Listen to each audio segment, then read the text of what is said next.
De grands ongulés, affaiblis par le froid et la faim.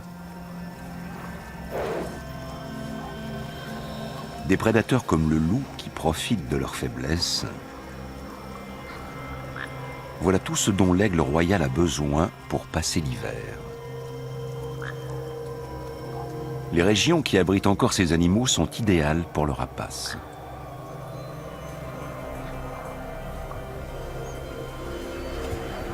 En hiver, le fier chasseur se transforme volontiers en charognard. Il se contente alors de ce que les autres prédateurs lui laissent. D'habitude, l'aigle royal ne cède pas aussi rapidement sa place à un congénère. D'ailleurs, celui-ci ne paraît pas tellement intéressé par la nourriture.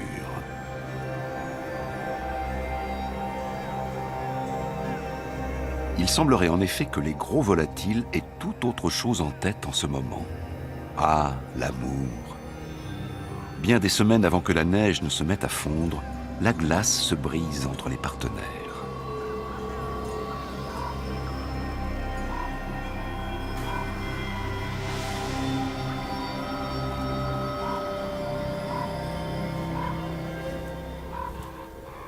Ils vont s'accoupler jusqu'à 20 reprises avant que la femelle ne ponde au début du mois d'avril.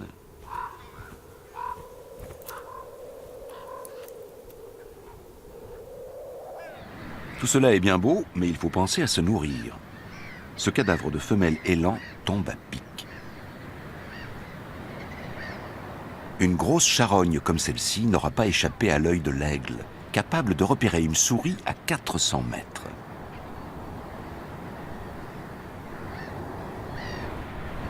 Mieux vaut arriver le premier sur les lieux. Il peut ainsi s'assurer des meilleurs morceaux et des plus gros, à condition que personne ne vienne l'interrompre. Car avant d'accéder à la chair si prisée, il faut percer l'épais pelage hivernal de l'élan. L'aigle y perd un temps précieux.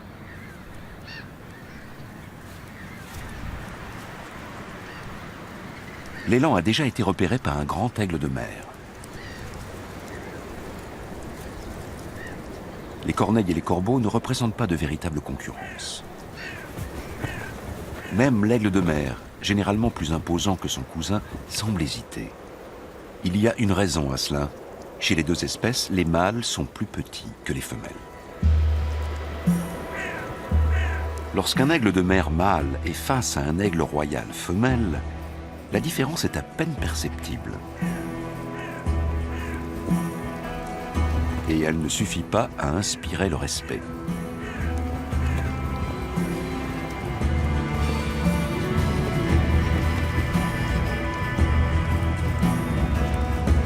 En revanche, si 5 kilos de muscles portés par des ailes de près de 2,50 m d'envergure fondent sur vous, le rapport de force change.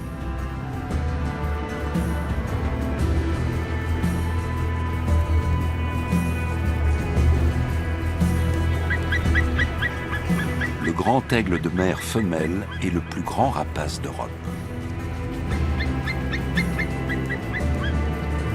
Sur les côtes de l'Atlantique Nord, l'aigle royal doit partager son territoire avec son rival.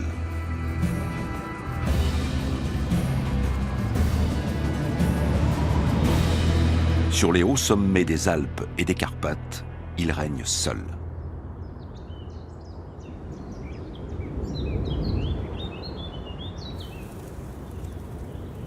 En altitude aussi, le printemps finit toujours par arriver.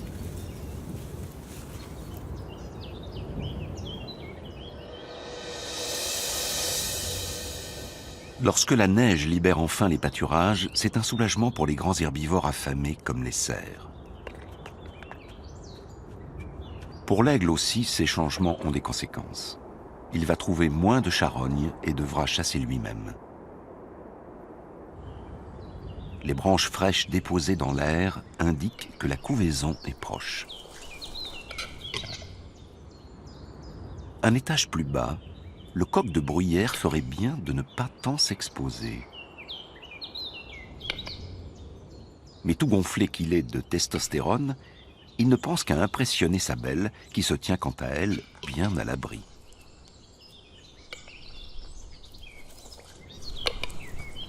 En fin de compte, même chez le coq, la prudence finit par l'emporter.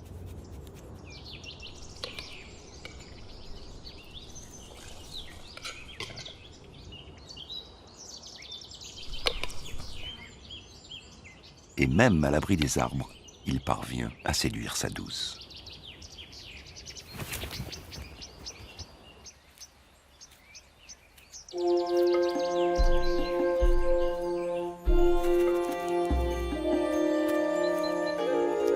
Le campagnol des bois doit aussi se méfier des aigles. La couche de neige sous laquelle il se cache en hiver aura bientôt disparu.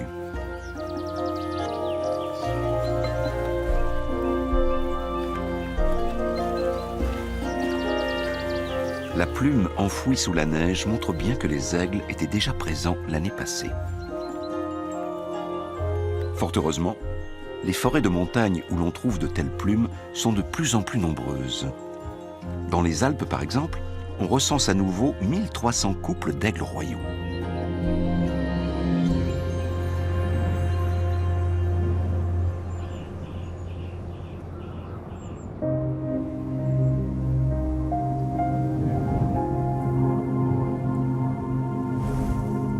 Ce duvet aussi est la preuve que les aigles sont toujours plus nombreux.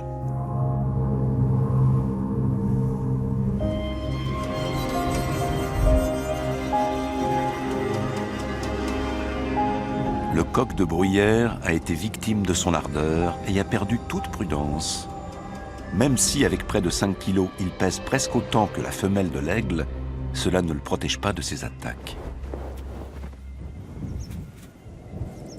L'aigle royal revient régulièrement vers sa proie et la dévore jusqu'à la dernière miette. Le coq de bruyère vit dans des milieux où la nature est encore relativement préservée. En effet, il est très exigeant quant à la qualité de son environnement. C'est la raison pour laquelle ces régions s'avèrent également idéales pour l'aigle. Les coqs de bruyère et leurs cousins font partie des proies préférées de l'aigle. Mais ils se font rares. Les endroits propices à leur développement et qui leur offrent suffisamment d'espace pour se cacher manquent. Il en va de même pour leurs prédateurs.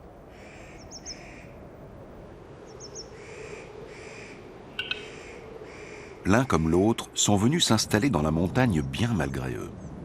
C'est en fait le dernier endroit qui leur permet de trouver le havre de paix dont ils ont besoin.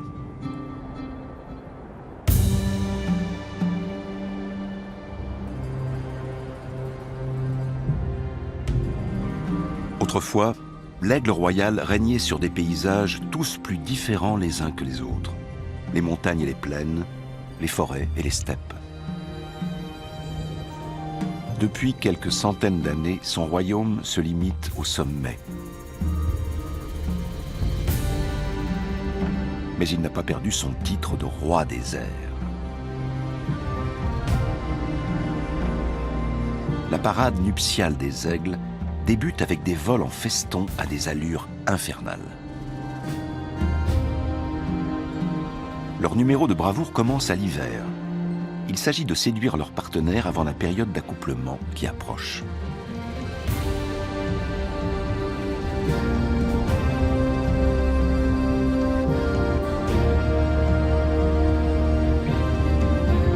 Les montagnes de karst qui alternent pics abrupts et surplombs rocheux sont des endroits rêvés pour y installer l'aire la plus inaccessible possible.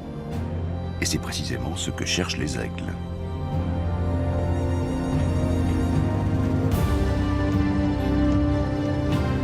L'altitude idéale doit permettre à une aire d'être à l'abri des importuns, tout en restant accessible quand il s'agit d'y rapporter de lourdes proies.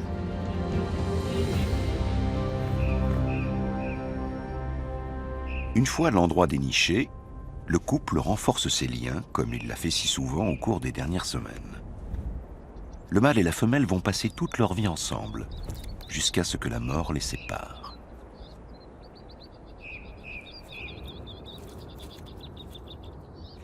Un chamois adulte est une proie un peu trop grosse, mais dans les forêts et prairies d'altitude, le choix reste immense.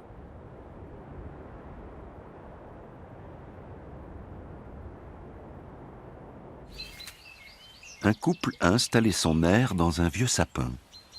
Le mâle couve l'unique œuf que sa partenaire a pondu il y a quelques jours.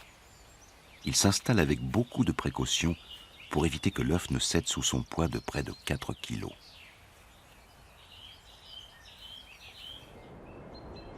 Les aigles ne sont pas les seuls à se retirer au fond des bois pour couver.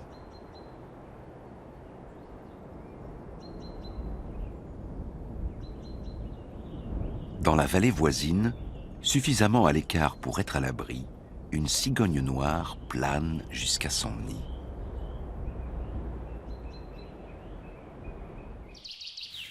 Il était temps qu'elle revienne à sa couvée. Les bois sont encore bien frais au printemps et les oiseaux doivent garder leurs œufs au chaud sans interruption, dans le nid comme dans l'air.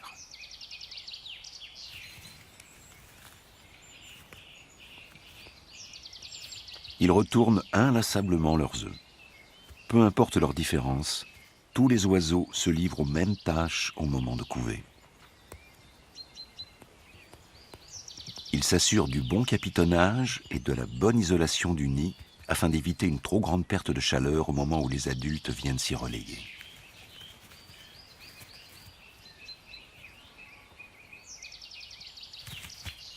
L'aigle royal, comme la cigogne noire, ne pondent qu'une fois par an. Cela rend la couvée d'autant plus précieuse. L'observation d'oiseaux en totale liberté nous renseigne sur certaines de leurs particularités. L'aigle mâle, reconnaissable à sa bague, échange régulièrement sa place contre celle de sa partenaire. La couvaison n'est donc pas l'apanage de la femelle. Celle-ci patiente à proximité de l'air et y retourne dès que le mâle s'en est allé.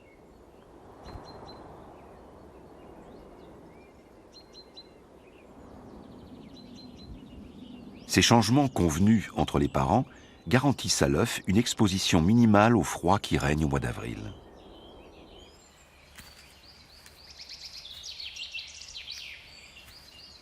Les aigles vont devoir persévérer dans cette routine pendant 6 longues semaines, jour et nuit, jusqu'à l'éclosion.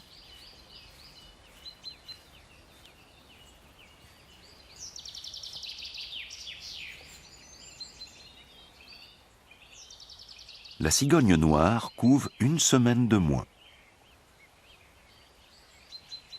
À l'étage du dessous, la chouette chevêchette est un peu en retard. Elle vient tout juste de terminer la chambre des petits. L'aigle royal a besoin d'espace. Le territoire d'un couple atteint souvent les 100 km². Ainsi, 2 aires peuvent facilement être éloignées de plusieurs kilomètres. Dans l'aire aménagée sur une corniche dans la falaise de Karst, les poussins ont éclos. Une couvée normale en compte 2 ou un seul, rarement 3. Dès le début, les petits sont couverts d'un duvet qui les protège du froid.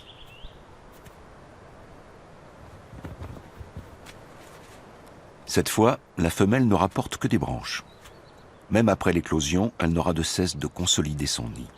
Ainsi, au fil des semaines, l'aire va être de plus en plus large et haute. Pendant ce temps, le mâle tente de repérer des proies.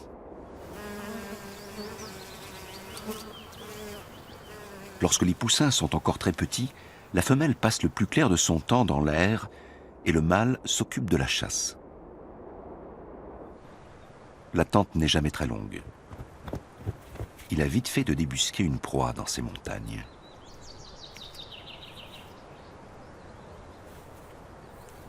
Il ne s'attarde pas pour autant dans l'air.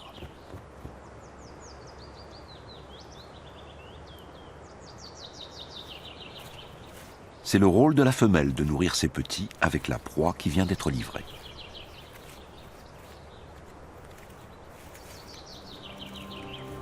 La moitié des aigles européens installent son aire sur une falaise.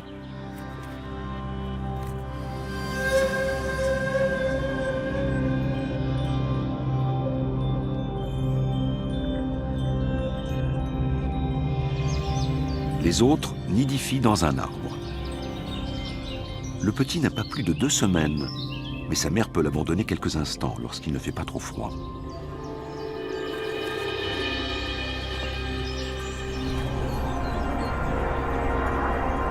Elle a quelques pigeons domestiques dans le collimateur. Il peut s'avérer utile d'aller rôder près des habitations. Depuis son perchoir, elle a une vue imprenable sur le pigeonnier.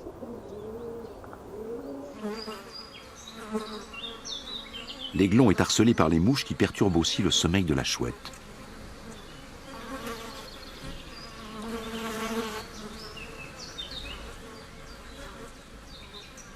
Le retour des parents se fait parfois attendre. L'aigle royal chasse avant tout en terrain découvert et il lui faut un certain temps pour revenir dans la forêt.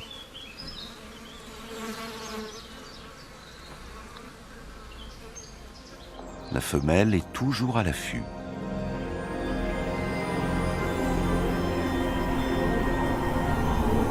En règle générale, les pigeons sont trop rapides et trop agiles pour l'aigle. C'est pourquoi elle guette la présence éventuelle d'un animal affaibli ou inexpérimenté. Le mâle a plus de succès. Son pigeon est déjà presque entièrement plumé. Sa tâche est accomplie.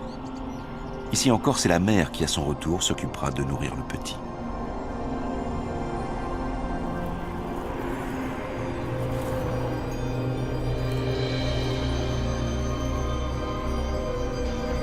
La femelle abandonne. On a besoin d'elle dans l'air.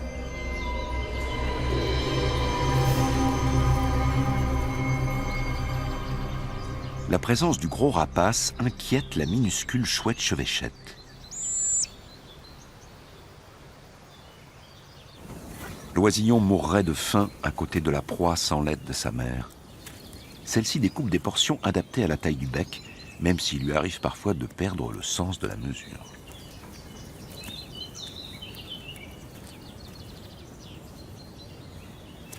Le fait de n'avoir qu'un petit à chaque couvée permet aux aigles d'assurer la pérennité de l'espèce tout en régulant les naissances. L'aire mesure 1,5 mètre de diamètre et près d'1 mètre de haut. Pourtant, dissimulée dans la forêt dense qui la protège des regards, elle est difficilement repérable. C'est une stratégie qu'utilisent aussi les cigognes dont le nid imposant est à peine plus petit que celui des aigles. Ce ne sont pas moins de 3 cigogneaux insatiables qui y attendent leur repas. Au menu des aigles, de la viande fraîche et crue.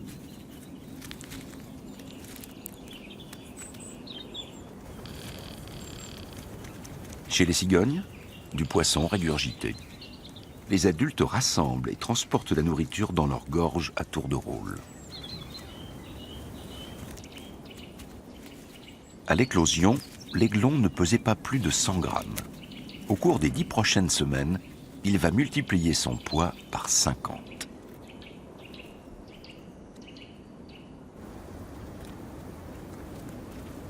Heureux ceux qui peuvent s'amuser entre frères et sœurs.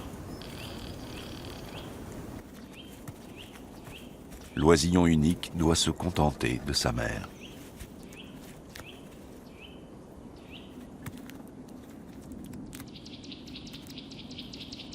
Les petits se becquent, comme lorsqu'ils mendient auprès de leurs parents.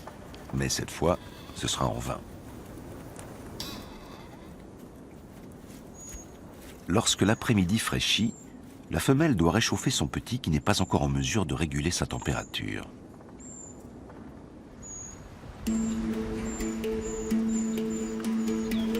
Bien camouflé, un grimpero des bois est en quête d'insectes. La chouette chevêchette ne l'a pas encore aperçue. Pourtant, c'est une chasseuse d'oiseaux redoutable, dotée d'une vue perçante. Le grimpero ferait bien d'être sur ses gardes.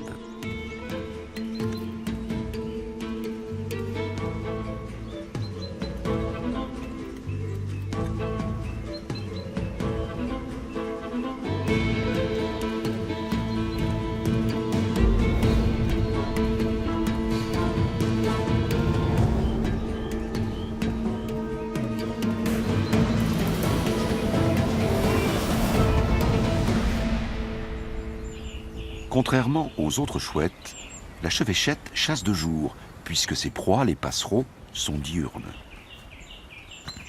Il lui en faudra environ 200 pour subvenir aux besoins de sa couvée qui compte 7 petits.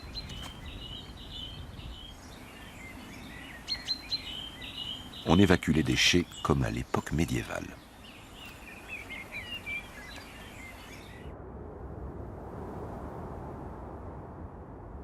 Lorsqu'elle transporte des charges lourdes, la femelle aigle utilise les courants ascendants avec beaucoup d'habileté.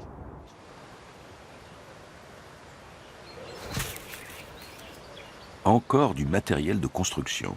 Elle n'en finit plus de bricoler.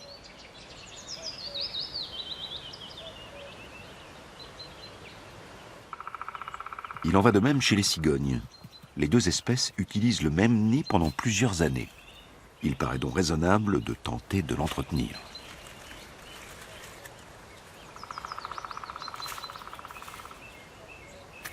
Certains biologistes prétendent que les branches bien feuillues auraient des vertus antiseptiques. Cette théorie n'a toutefois pas encore été vérifiée. Un petit est mort dans le nid des voisins aux longues pattes. Seuls 2 cigogneaux ont survécu. De son côté, l'aiglon s'est bien développé. Ce n'est pas étonnant, après tout, il a sa mère tout à lui. Enfin, lorsqu'elle n'est pas occupée à bricoler.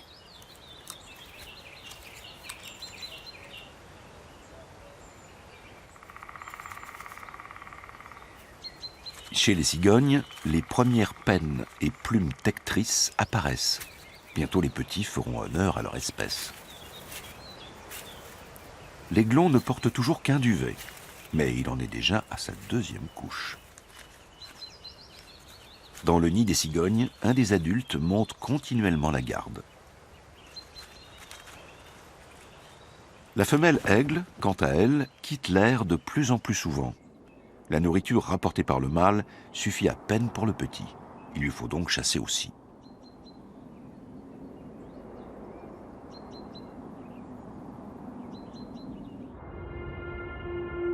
Dans les forêts d'altitude, les aigles et les cigognes ne sont pas les seuls à se soucier de la continuité de leur espèce.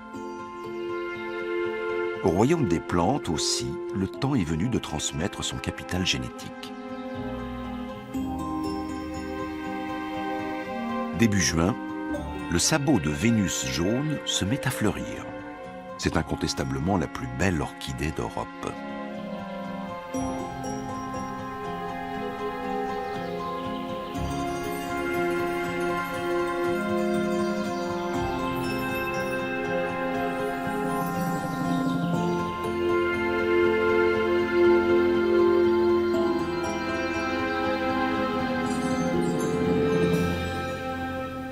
Ces plantes très protégées se font rares.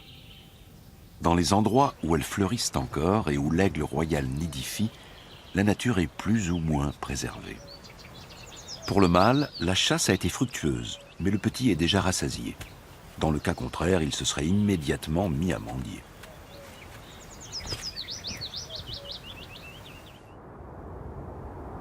Comme les aigles, les cigognes savent se servir des courants ascendants.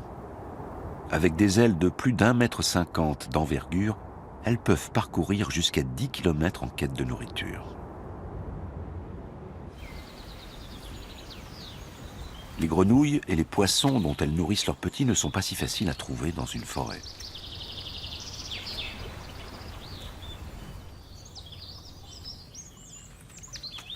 En tout, ce sont exactement 25 kg de viande que la femelle aigle va devoir apporter à son petit. Les parents cigognes connaissent les mêmes problèmes. Il leur faut en moyenne procurer 500 grammes de nourriture par jour à chaque petit. Et cela pendant 60 jours, ce qui revient à 30 kg par rejeton. Les proies riches en protéines qui échouent dans le nid semaine après semaine sont particulièrement nutritives. Avec tout ce qu'ils avalent, les petits doivent aussi parfois songer à s'alléger.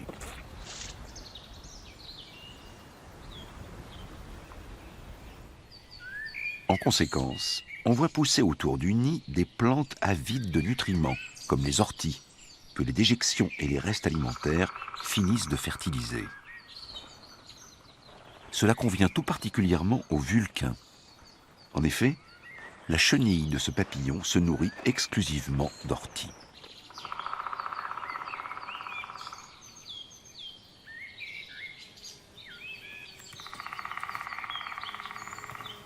C'est ainsi que les gros oiseaux des bois nourrissent non seulement leur progéniture, mais aussi, indirectement, des petits papillons.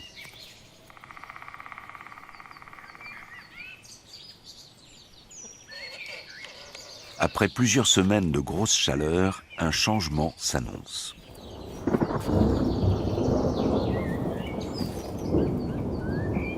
Il est grand temps pour le vulcain de se mettre à l'abri. Quant à la cigogne, l'orage lui promet un bon repas.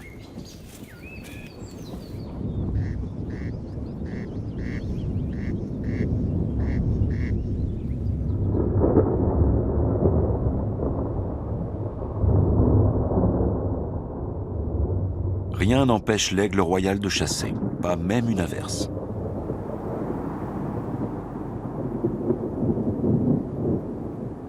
La femelle a repéré quelque chose. Grâce à une vue plus perçante de biais que de face, l'aigle peut garder son objectif à l'œil durant ses manœuvres. L'aigle ne s'approche jamais de sa proie de façon frontale. Si le chasseur fondait à la verticale, le campagnol le repérerait immédiatement. Tiens, il y en a du monde dans ce pré. Ce n'est que lorsqu'il est juste au-dessus du sol que l'aigle se rapproche de la proie convoitée. Pour le campagnol, c'est comme s'il surgissait de nulle part. Le mâle a suivi toute la manœuvre, mais il ignore ce que la femelle a attrapé.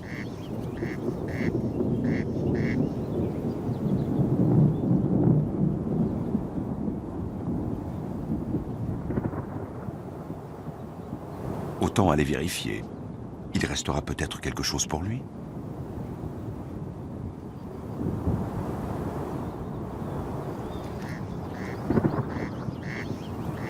Le constat est plutôt décevant.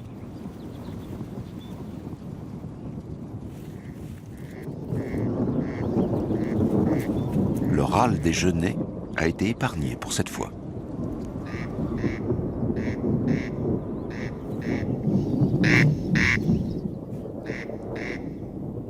Ces oiseaux marquent leur territoire en criant.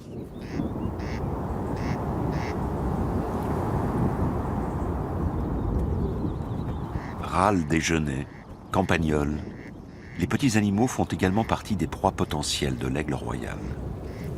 Celui-ci se contente de ce qu'il trouve, avec une préférence certaine pour les animaux de taille moyenne, comme les lièvres, les marmottes, les volailles, voire les faons ou les petits chamois.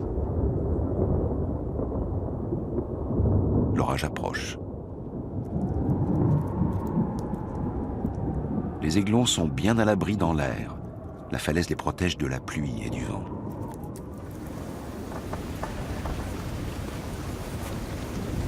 En revanche, le petit dans l'arbre est livré aux éléments. Les secours arrivent. Il s'en est fallu de peu. Le duvet a tôt fait d'être trempé. Il n'a pas encore les vertus imperméables des plumes des adultes.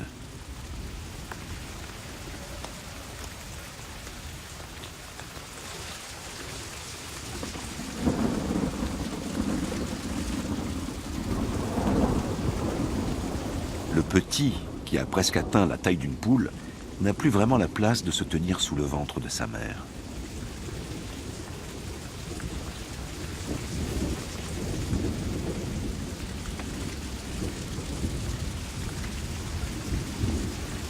Celle-ci tente de le protéger tant bien que mal.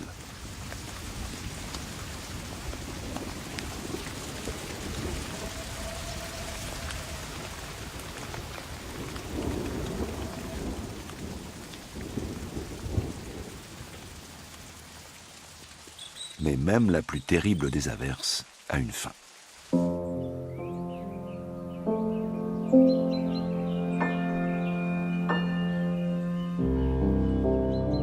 Comment va l'aiglon? Il a surmonté l'épreuve avec succès. Ce n'est pas toujours le cas. Certaines années très pluvieuses voient de nombreux aiglons périr dans leur nid. Mais le vent et la pluie ne sont pas seuls responsables de la diminution du nombre d'aigles depuis 4 siècles en Europe. Il y a 400 ans, les oiseaux de proie dominaient encore les airs sur presque tout le continent.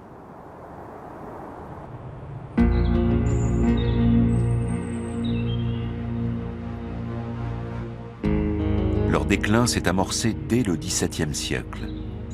Ils ont d'abord disparu de la forêt de Thuringe et des monts métallifères, et le siècle suivant, du Harz et du Jura souabe. Peu de temps après, il ne restait plus d'aigle royal en forêt noire ni dans les fels. À la fin du XIXe siècle, le rapace avait aussi disparu des immenses forêts du Mecklembourg, de la Prusse orientale et du Brandebourg. Pour finir, les derniers aigles s'étaient retirés dans les montagnes les plus reculées d'Europe. Mais pourquoi ?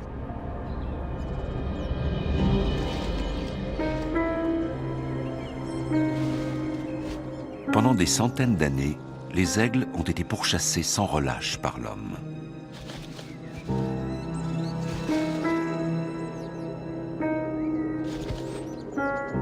Le rapace était considéré comme le concurrent des chasseurs et l'ennemi des paysans et de ces animaux. Il fallait qu'ils disparaissent, comme le loup, l'ours et le lynx.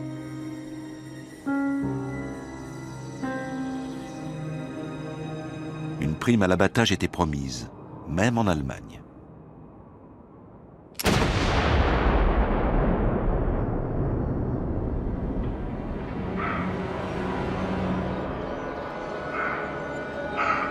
Les choses ont bien changé. Aujourd'hui, les rapaces sont strictement protégés et le braconnage est rare. Mais au lieu des aigles, ce sont les bûcherons qui ont envahi nos forêts. D'abord avec des haches et des scies, et ensuite avec des machines toujours plus grosses et plus performantes.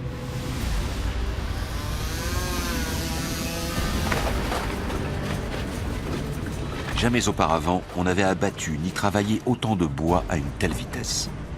Dans certains endroits, l'abattage a doublé en 10 ans. La forêt se transforme en une zone d'exploitation forestière.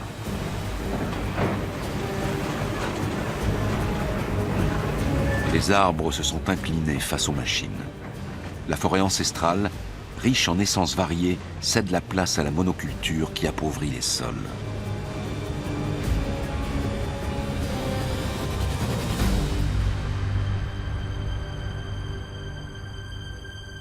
Avec la disparition des forêts millénaires, c'est l'ancien habitat de l'aigle qui est tronçonné. On adopte désormais une approche différente et dans certaines montagnes, le nombre d'aigles augmente à nouveau. Mais il faudra encore bien de la patience avant de voir réapparaître un aigle dans ces forêts.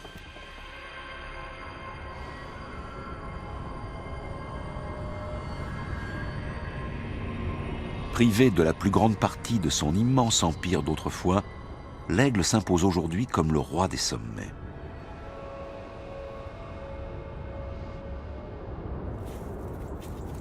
Deux bons mois après leur naissance, les aiglons nichés dans la falaise ont énormément grandi.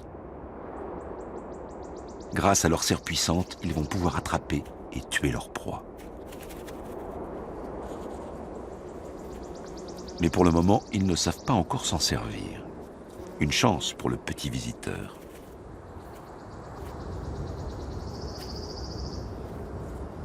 Mais ils s'intéressent déjà à tout ce qui bouge.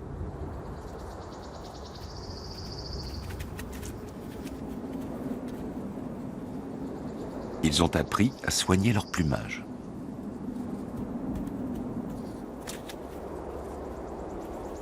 Le campagnol est irrésistiblement attiré par l'air. Les insectes sont nombreux à cet endroit, où les petits ont été nourris de viande pendant des semaines. Et si l'on cherche bien, il doit rester quelques graines dans la structure du nid.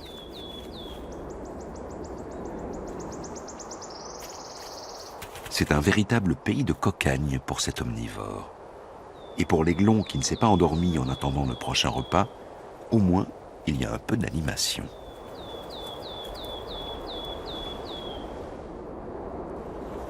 Le Vulcain, quant à lui, est attiré par les déjections.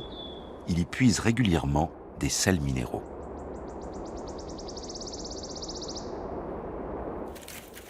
L'endroit est si accueillant que le campagnol élève ses petits juste sous l'air.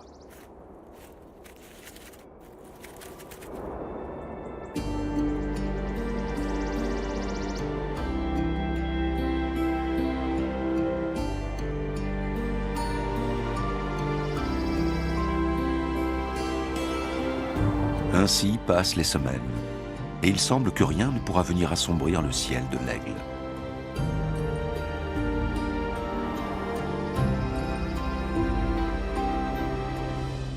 Mais dans les montagnes, les choses évoluent rapidement.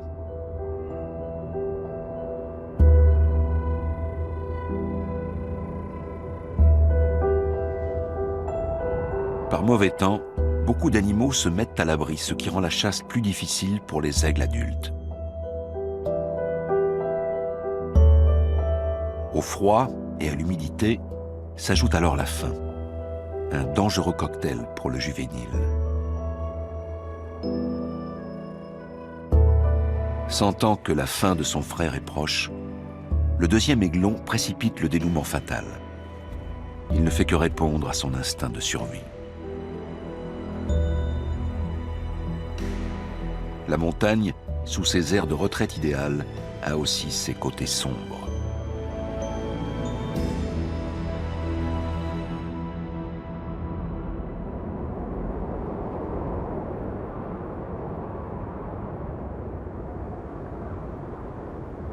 Aucune amélioration des conditions climatiques n'est à prévoir.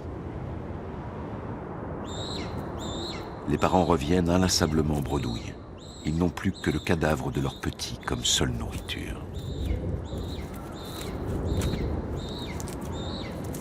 Ce genre de comportement n'est pas rare chez les rapaces. Il n'y a pas de place pour la pitié dans leur monde. Il s'agit d'insuffler toute l'énergie possible à l'aiglon survivant, pour que tous les efforts fournis pendant la couvée n'aient pas été vains.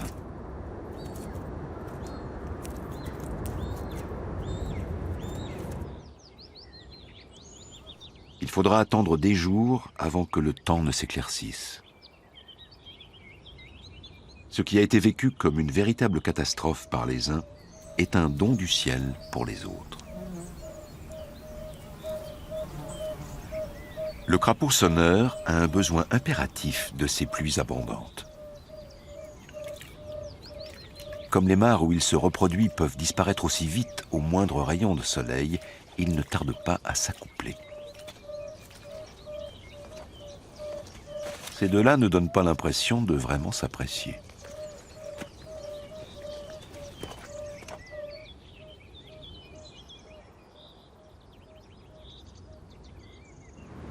Après 9 semaines passées dans le nid douillet, le temps est venu pour le juvénile de le quitter. Par mesure de précaution, il sort d'abord en marchant. Les parents lui montrent qu'il existe une autre façon de se déplacer. Ils cherchent à le motiver.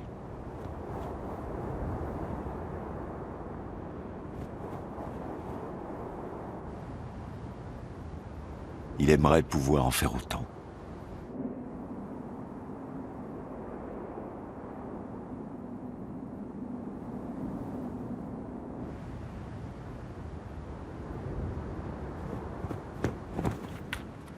Son père l'attire avec une proie et l'encourage à parcourir ses premiers mètres au-dessus du sol.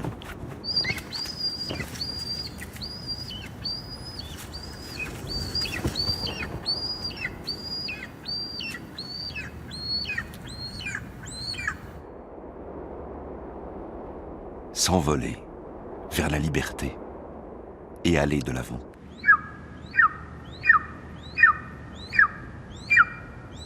Une fois revigoré, il laisse parler son courage.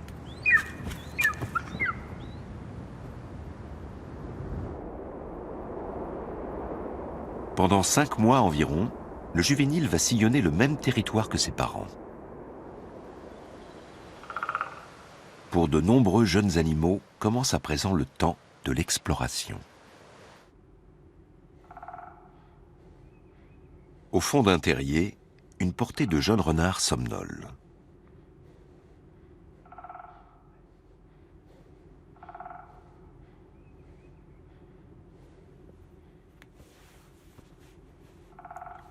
Poussés par la curiosité, les renardeaux n'y tiennent plus. Parfait. Le pâturage est fraîchement fauché, c'est un terrain de jeu idéal. Mais il est également dangereusement à découvert. La scène n'a pas échappé au couple d'aigles. Une telle aubaine, avec de jeunes renards inexpérimentés, ne se présente pas si souvent.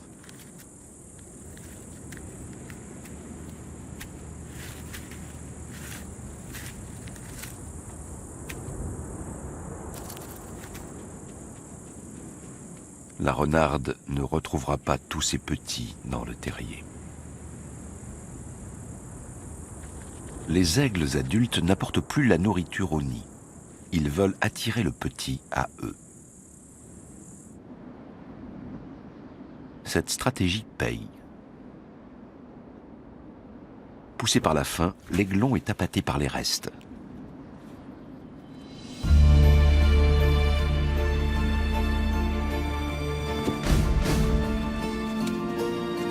Lorsque les gros oiseaux ont disparu, c'est au tour des petits, comme ce jet, de venir se servir. Rien ne se perd.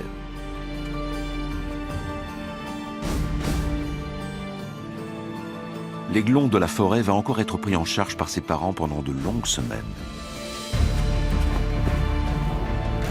Il va apprendre à se servir du vent, à chasser et, en hiver, à dépister les prédateurs et les restes de leur proie. Puis un jour, dans 4 ou 5 ans, il fondera son propre royaume.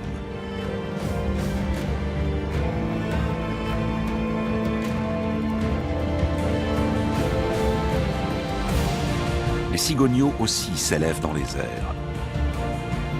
Ils vont bientôt migrer vers le sud et reviendront l'année prochaine auprès de ceux qui sont devenus, bien malgré eux, les rois des sommets.